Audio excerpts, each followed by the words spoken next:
आप भी यही मानते हैं कि द्वापर युग का वह अजय योद्धा गुरु द्रोण का पुत्र अश्वत्थामा आज भी विंध्याचल के किसी बीहड़ जंगल में भटक रहा है। सदियों से हमने यही सुना है कि भगवान श्री कृष्ण के उस भयंकर श्राप के कारण माथे से रिश्ते रक्त और असहनीय पीड़ा के साथ वह चिरंजीवी है। लेकिन ठहरिए, क्या हो अगर मैं आपसे कहूं कि यह सदियों पुराना सबसे बड़ा भ्रम है। सत्य तो यह है कि अश्वत्थामा आज भी जिंदा नहीं है। जी हाँ, महर्षि वेदव्यास जी के ग्रंथों की गहराइयों में एक ऐसा गूढ़ सच छिपा है जिसे सुनकर आज आपकी रूह कांप जाएगी। आखिर क्या था वह विधि का विधान? श्री कृष्ण के श्राप का असली अर्थ क्या था? आज के इस वीडियो में हम उस परम रहस्य से पर्दा उठाएंगे जो इतिहास के पन्नों में कहीं खो गया है। कुरुक्षेत्र की रक्तरंजित भूमि, जहां धर्म और अधर्म का विनाशकारी युद्ध लड़ा गया था, अब शमशान सी शांत थी। लेकिन गुरु द्रोणाचार्य के पुत्र अश्वत्थामा के हृदय में प्रतिशोध की ज्वाला धधक रही थी। अपने पिता के छलपूर्ण वध का प्रतिशोध लेने के लिए अंधकार में डूबे उस योद्धा ने वो जघन्य पाप कर दिया जिसकी क्षमा तीनों लोकों में नहीं थी, द्रौपदी के सोते हुए 5 अबोध पुत्रों का निर्मम वध। जब यह अमानवीय कृत्य भगवान श्री कृष्ण के समक्ष आया तो उनका क्रोध ब्रह्मांड को कंपा देने वाला था। उन्होंने अश्वत्थामा के माथे से जन्मजात दिव्य मणि निकालकर उसे भयंकर श्राप दिया, हे अश्वत्थामा, तू 3000 वर्षों तक निर्जन स्थानों पर भटकेगा, तेरे शरीर से रक्त और पीप बहेगा और तू मृत्यु के लिए तरसेगा। यही वह श्राप था जिसने अमरता के इस महामिथक को जन्म दिया। यहीं से उस महाभ्रम का जन्म हुआ जिसे आज सत्य माना जाता है। कहते हैं कि अश्वत्थामा कलियुग के अंत तक भटकने के लिए विवश है, परंतु वेदव्यास जी द्वारा रचित महाभारत के सौप्तिक पर्व का सूक्ष्म अध्ययन करें तो सत्य कुछ और ही प्रकट होता है। श्री कृष्ण के श्राप के स्पष्ट शब्द थे त्रीणी वर्ष सहस्राणी, अर्थात 3000 वर्षों तक। जरा विचार कीजिए, यह विधि का विधान है कि भगवान के मुख से निकली वाणी कभी असत्य नहीं होती। यदि माधव ने उसे केवल 3 सहस्र वर्षों का दंड दिया था तो वह आज 5000 वर्ष बाद जीवित कैसे रह सकता है? ये पुनर्तः असंभव है। वह योद्धा मुक्त है। 3000 वर्षों का वह लंबा कालखंड कोई साधारण समय नहीं था। वह अश्वत्थामा के लिए आत्मग्लानि, भयंकर पीड़ा और प्रायश्चित का दौर था। जिस योद्धा के नाम मात्र से शत्रु कांप जाते थे, वह अब अपनी ही श्वासों के बोझ तले दबा था।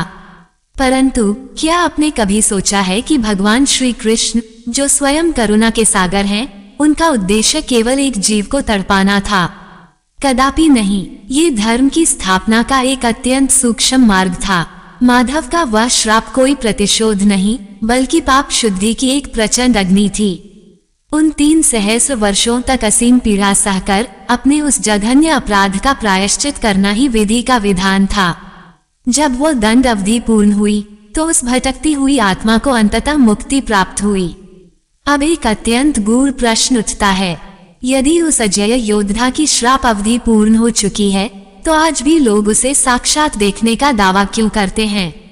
हिमालय की कंदराओं से लेकर असीरगढ़ के किले तक माथे से रक्त बहने और शिवलिंग पर नित्य ताजे फूल चढ़ाने का सत्य क्या है? ये वस्तुतः मानव मन का गहरा भय और सदियों से चली आ रही किंवदंतियों का मायाजाल है। प्रतिशोध और भयंकर श्राप की इस गाथा ने जनमानस में एक अमर छवि गढ़ दी है। लोग प्रायः वनों में विचरने वाले अन्य सिद्ध योगियों या अघोरियों को ब्रह्मवश अश्वत्थामा मान लेते हैं। पूर्ण सत्य यही है कि धर्म की रक्षा हेतु रचित विधि का विधान अपना चक्र पूरा कर चुका है और वह शापित आत्मा अब इस मृत्युलोक के कष्टों से सर्वथा मुक्त हो चुकी है। अब वो परम रहस्य सुनिए जिसे महर्षि वेदव्यास जी ने पुराणों के पन्नों में सुरक्षित रखा है। जब अश्वत्थामा अपने जघन्य प्रतिशोध की अग्नि में भस्म हो रहा था, तब व्यास मुनि ने ही उसे परम तपस्या का मार्ग दिखाया था। यह कोई साधारण योद्धा नहीं, बल्कि स्वयं भगवान शिव का अंशावतार था। यह विधि का विधान था कि श्राप के 3000 वर्षों के कठोर प्रायश्चित के बाद उसका संपूर्ण अहंकार और पाप नष्ट हो जाए। धर्म ग्रंथों का गूढ़ सत्य यह है कि दंड अवधि पूर्ण होते ही अश्वत्थामा को केवल मुक्ति ही नहीं मिली, बल्कि उसे एक अत्यंत दिव्य पद प्राप्त हुआ। अष्ट चिरंजीवियों में उसकी गणना अब किसी शापित जीव के रूप में नहीं, अपितु आगामी मनवंतर के सप्तर्षि और अगले वेदव्यास के रूप में होती है। तो फिर इस बात का वास्तविक अर्थ क्या है कि अश्वत्थामा आज भी जिंदा नहीं है? इसका सीधा सा अर्थ उस भौतिक शरीर और अहंकार की मृत्यु से है। जिस अंधकार में योद्धा ने प्रतिशोध में अंधे होकर क्रूरता की सारी सीमाएं लांघी थी, उस पापी अश्वत्थामा का तो उन 3000 वर्षों की तपस्या की अग्नि में ही अंत हो गया। यह विधि का विधान है कि जब पाप का शमन होता है तभी आत्मा का वास्तविक जागरण होता है। श्री कृष्ण के श्राप ने उसके जीवन को नहीं बल्कि उसके भीतर के अधर्म को समाप्त किया था। आज जिस अश्वत्थामा का अस्तित्व है वह कोई घावों से रुसता, मृत्यु को तरसता हुआ मानव नहीं है। वह पुनर्तः शुद्ध होकर धर्म के मार्ग पर अग्रसर एक सूक्ष्म, दिव्य और आध्यात्मिक ऊर्जा बन चुका है, जो भविष्य के महान दायित्वों की प्रतीक्षा कर रहा है। अज्ञानता के कारण आज भी समाज उस महान सत्य से अनभिज्ञ है। लोग उस योद्धा के नाम का उपयोग केवल भय उत्पन्न करने के लिए करते हैं, परंतु यह विधि का विधान है कि समय के साथ सत्य को प्रकट होना ही होता है। अश्वत्थामा की यह कथा केवल एक प्रतिशोध या श्राप की कहानी नहीं है, अपितु यह मानव जाति के लिए सबसे बड़ा आध्यात्मिक पाठ है।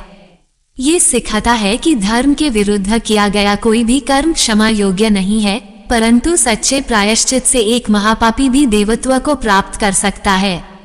अतः विंध्य के जंगलों में उसे खोजना हमारी सबसे बड़ी भूल है। वो अब किसी भौतिक स्थान पर नहीं बल्कि ब्रह्मांडीय ऊर्जा के रूप में आगामी युगों के कल्याण हेतु स्वयं को तैयार कर रहा है।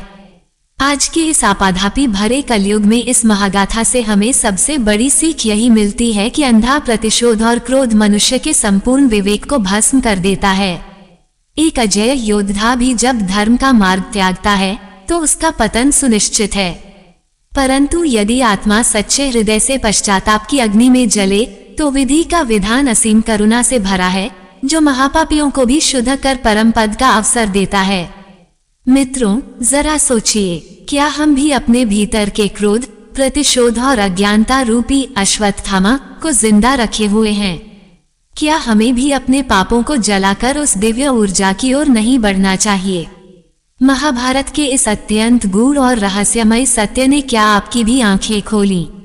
अगर इस वीडियो ने आपको सोचने पर मजबूर किया है और आपके भीतर एक नया दृष्टिकोण जगाया है तो इसे अभी लाइक करें। सनातन धर्म के इन रोंगटे खड़े कर देने वाले और सत्य ज्ञान से जुड़े रहने के लिए हमारे चैनल को तुरंत सब्सक्राइब करें। और हाँ, कमेंट्स में अपना विचार अवश्य साझा करें कि क्या आप अब भी अश्वत्थामा के श्राप पर विश्वास करते हैं या उसकी मुक्ति पर। पूरी श्रद्धा के साथ लिखें। जय श्री कृष्ण।